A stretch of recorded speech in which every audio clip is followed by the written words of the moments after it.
A mature and wise aspirant is always on edge, waiting for the moment of grace.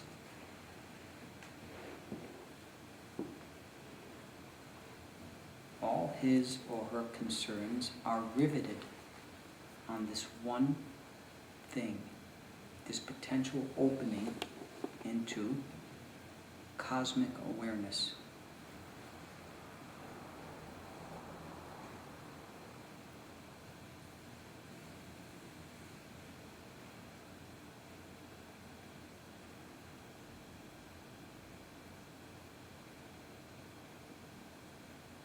Even if, theoretically, the aspirant was to become subsumed by other concerns, worldly concerns,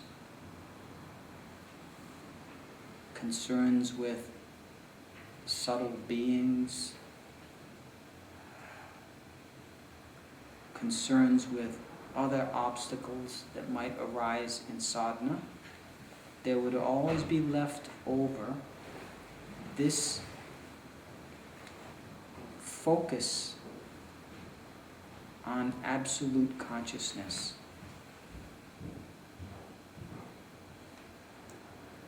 In other words, no matter how inundated with distraction or obstruction the consciousness became, the wise and mature aspirant always turns attention back toward the root of consciousness.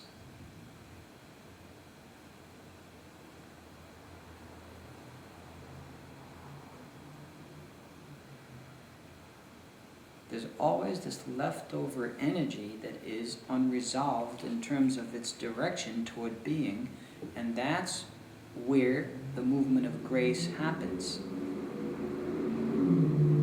It happens in the one-pointed direction of attention in the aspirant toward that which transcends everything.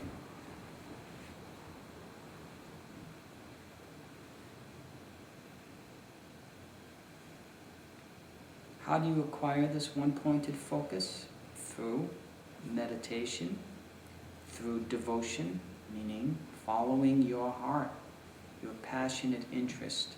See where it leads. See what opens when you are following it. Meditate perpetually on the moments of opening. Meditate incessantly, without ceasing, without pause, on the opening and its meaning, even in philosophical terms, even in scriptural terms if necessary.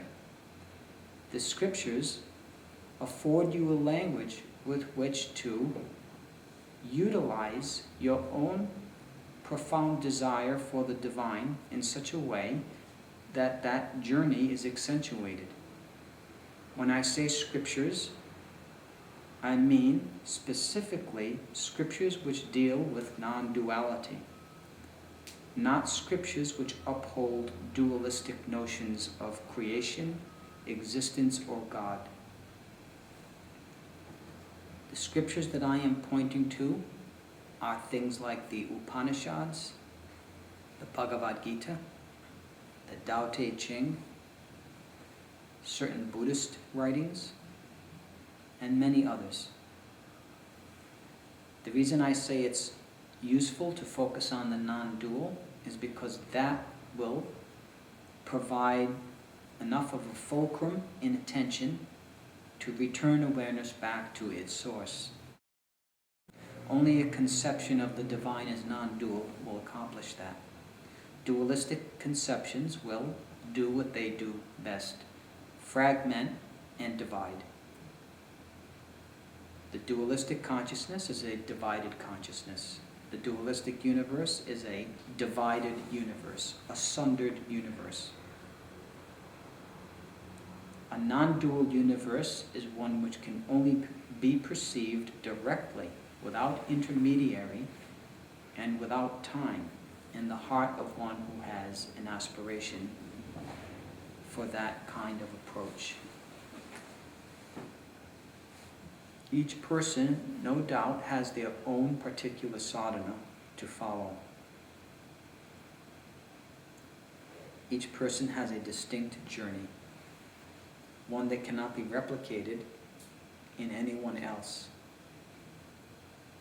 And thus you are quite alone in your sadhana.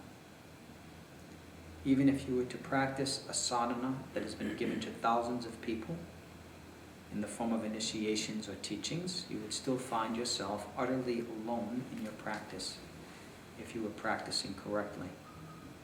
You would be learning directly from your own experience, not from a standardized body of knowledge that can be replicated and then absorbed in a public scene or scenario.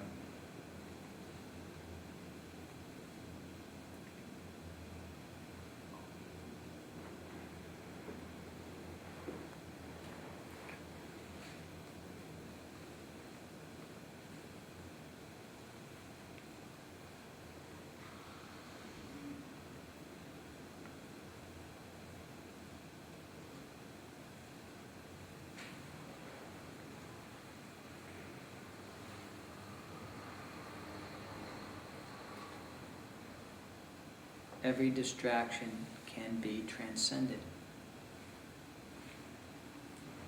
Every distraction, every disturbance, every obstacle can be transcended by your own original intent. This pure, most powerful absorption in your own attention and in the conception of realization that you've adopted, this non-dual conception that in the beginning nothing was. In the beginning no identity existed. In the beginning was the one. By riveting yourself to that understanding, holding yourself tenaciously to that notion, you will find that.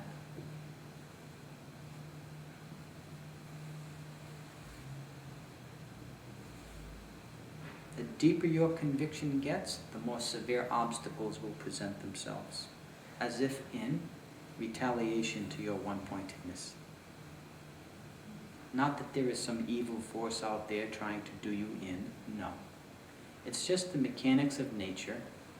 It's in the mechanics of the cosmos. The challenges arise to anything that moves in a certain direction. Challenges will come forth almost in response to the deep focus that has been created. So the deeper your evolution goes, the more deep the challenges become, until you're experiencing hurricanes and tornadoes, typhoons and tsunamis in your life that are directly correlated to your level of realization. This is when it becomes interesting.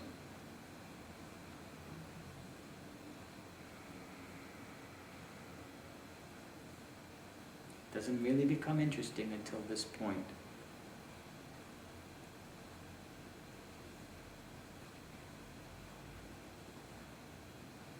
But if you're willing to die for this realization, then nothing can take you off the path.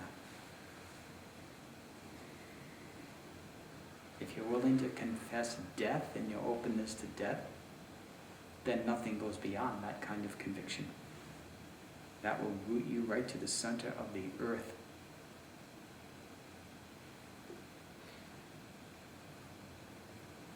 That will reactivate all of the energies that give birth to this cosmos on your behalf. You will win over all the support of nature, all the support of everything that lives.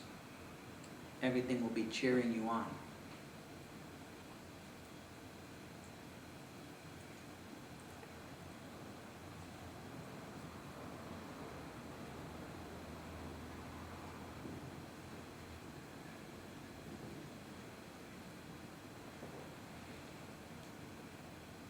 Transmission of grace is here, now, flowing, active, and radiant.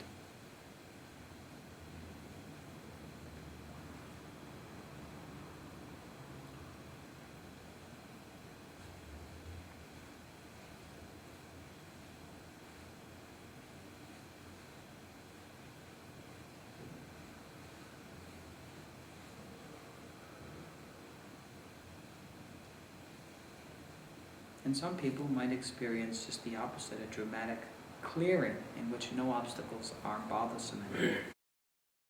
You shouldn't expect to see obstacles or distractions or distortions, confrontations. Things might just get very wide open and easy. So don't assume anything. Only a dummy will assume on this path, and you'll get bitten if you assume. You'll get exactly what you assume. You'll bite yourself. So don't bite yourself. Stay open and humble before that which does not know, which is you. You don't know. You lose that I don't know, you become anything's fodder, anything that's hungry that day. So stay rooted in the I don't know consciousness. The I don't know consciousness is the same event as that dramatic one-pointedness toward being. It's the same thing.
All you need is one glimpse, and that should, in some sense, resolve you forever. One decent glimpse, not some half glimpse, just some millisecond of opening, that should be it. You should be then destined and predestined over and over again for more divine realization.